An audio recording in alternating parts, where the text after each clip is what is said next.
Good morning.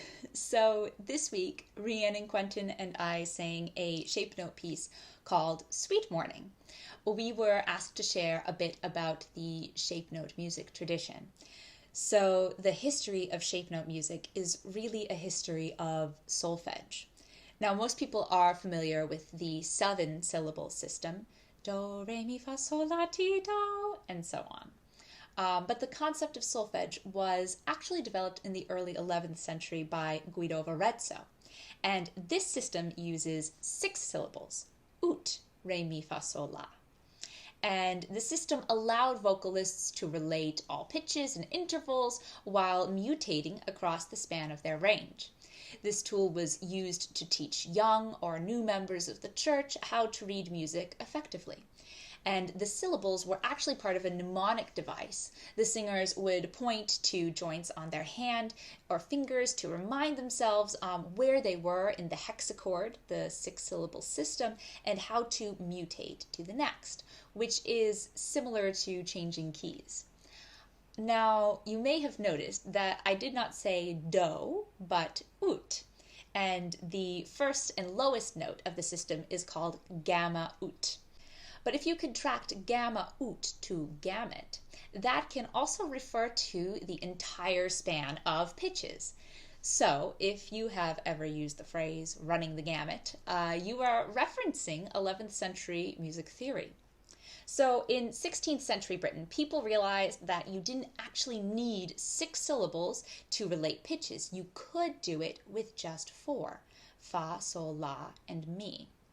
Now, the idea was brought to the US by English colonists, and the 4-note system continued to be refined, and notation first appeared in print in 1801 in a manual called The Easy Instructor, which was by William Little and William Smith of Philadelphia.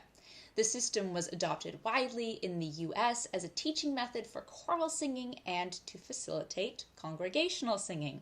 The systems were developed primarily in New England, but they quickly spread through Appalachia and the southern United States, where traditions are still widely practiced to this day.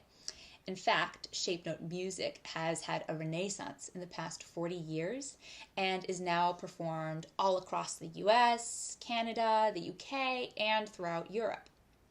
So the system used in Sweet Morning is the fa sol la 4-note solfege system. The name shape note, as you may have surmised, describes the shape of the note heads, and they tell us what solfege syllable each note is and, consequently, each interval. So when you look at an image of the music, you can see a triangle, which is fa, an oval, which is sol, a square, which is la, and a diamond, which is mi. Now, you may be slightly alarmed at the first verse of the piece, as it sounds like a cacophony of solfege. However, this is a traditional part of shape note singing. Every time the group begins a new piece, they sing through it once on solfege. This way, we learn the notes and rhythms before launching into the text. Now, it's also very important to note at this point that shape note music is primarily for those singing, who are traditionally amateur vocalists. People may go to a sing or convention, but there is typically no audience. So the performance of shape note music is of, by, and for the congregation, for the singers. This also explains the unadorned and unabashed nature of vocal production in shape note singing. Thusly, you can hear that we adopted this style in our recording. Now, something else you might notice is our synchronized arm movements. Traditionally, there's a leader who can be anyone in the group, even someone who just joined that day, and they help the group establish and keep the beat. And everyone is expected to move their hand up and down in order to feel the pulse. This is highly effective in keeping a consistent tempo throughout the song, especially when a large group is singing the music.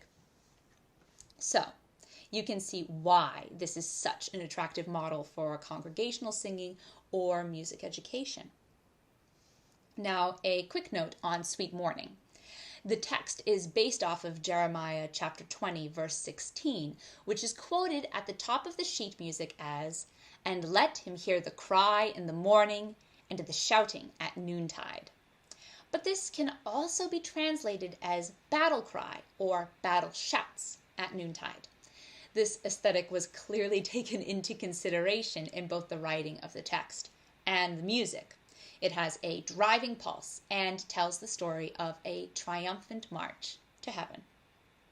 Thank you.